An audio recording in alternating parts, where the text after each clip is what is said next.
You don't know me, but we share something in common. We both love playing games.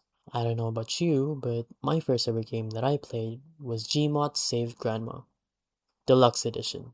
As you can see, I'm very niche. In all seriousness, it was Modern Warfare 2. The moment I was introduced to this game, I couldn't stop playing it. Slowly but surely, I developed a sort of passion for games. Not only playing them, but also analyzing them. The lore, the character design, and many other factors affects how much I enjoy a game. This passion continued to grow as I grew, and I started to try out different genres of games. I started playing horror games, Souls-like games, and many others. But there's specifically one genre that I want to talk about. That is the MOBA genre, or the Multiplayer Online Battle Arena genre. But let's be serious. No one says that. We all call it MOBAs. If you're not familiar with MOBAs are team-based games where the objective is to destroy the opposing team's base. One of the more popular MOBAs is League of Legends. When I say popular, I mean popular. To the point where in South Korea, this pro player is so famous and so well respected in the community that he was personally excused from mandatory military service. This game has been around for quite a while, and I'm sure you guys know how toxic this game can be. Ashamed as I am, I was a League player back then. It was quite fun if you ignore the toxic players. On the floor, I think he's in the bed. Oh, Faker maybe in trouble here. Deathmark tries to clean it up for Ryu. Oh, look at the cleanse, look at the moves. Faker, what was that?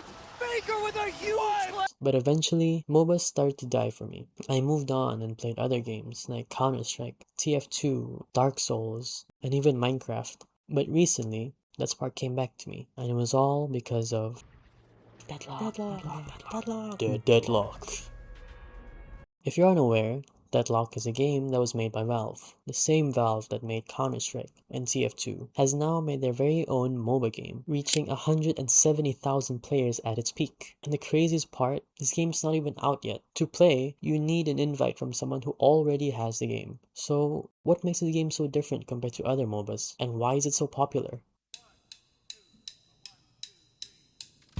Let's start with the character design. Let's get the obvious one out of the way. You saw this hot vampire lady and you decided that you need to play this game. I get you. Back then, if you look at games like Fortnite and Call of Duty, they all had their own identity. The character models were simple and they delivered what they needed to deliver. Nothing more, nothing less. Compare that to now. It doesn't look so good. They've had so many collabs with many other companies and nothing feels original anymore. Like, what do you mean we have John Wick and Fortnite? The streets of the future is really going to be breathtaking. You're breathtaking! Or John Jigsaw in Call of Duty. You want to play a little game?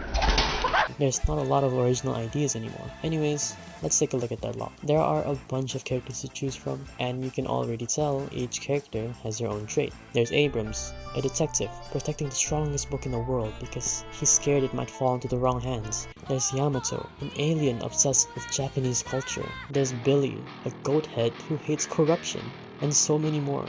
And of course, Flash.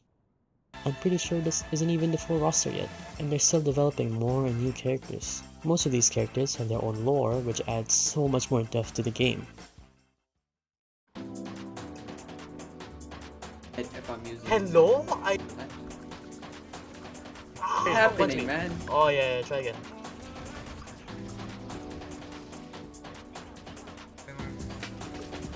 Give me faster than that. Give me faster than that, please. Ooh, don't bring up to me! You idiot! And I'm the best, actually. Insane. That was crazy. That was genuine.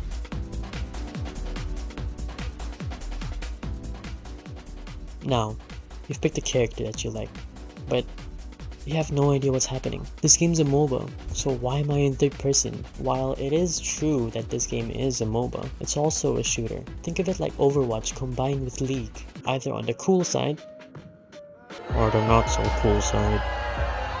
You're put into one out of 3 lanes, and since it's a 6v6, there's 2 players on each lane. The objective for now is to do better than the enemy. Soul is the currency you need to buy items to get stronger. To get soul, you need to kill minions, kill creeps around the map, destroying boxes, or gambling your life away. Literally. Wait, how am I gonna get more soul than the enemy? To get more soul is to kill. Sun Tzu. Killing the enemy puts them in a timeout corner before being able to respawn. This means that they won't be able to get souls while you're getting souls. Okay, sounds pretty easy. Just get... Let's try again, maybe. Insane. Yeah, this is gonna take some time to get used to, but I assure you, it gets fun once you understand a few of the basic mechanics. Once you do, you can do stuff like this.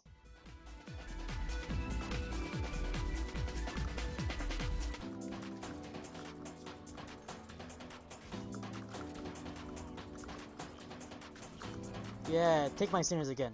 Now, that's cool and all, but there's so much more to it. What I just mentioned to you is the micro part of the game. Sure, you can just stay in lane, farm up, get walkers, sometimes go in team fights and win the game, yada yada. Once you start to get into Deadlock more and more, you'll understand macro. Macro is thinking ahead of your enemy and taking up... I cannot English. I cannot English. Macro is thinking ahead of your enemy and taking opportunities to put your team in an advantage. This could be taking note of when bridge buff spawns, doing earn, taking mid boss when the enemy is down a player or two, or even taking the enemy's sinners or jungle. It sounds simple, but a lot of players don't realize that doing these things can make or break your game. The reason why this game doesn't have a surrender feature yet is because of how savable a match is despite being 30k soul down. A 10-0 Haze with 25k soul is on the same power level with a 4-8 Bebop who also has 25k soul. Another important part of this game is counter buying.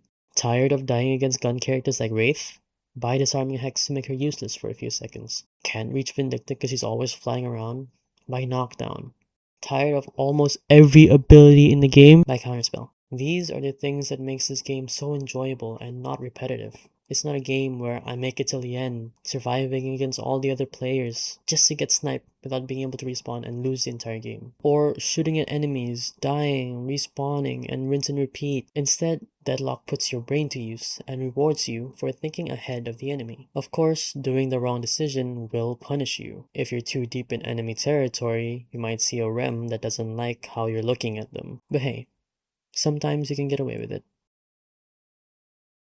If this doesn't convince you to at least try the game out, I don't know what will. Deadlock reignited a spark within me that I thought was forever gone. So I urge you to at least try the game out, and if you already are enjoying the game, props to you. Of course, this game isn't for everyone. Just know you're missing out.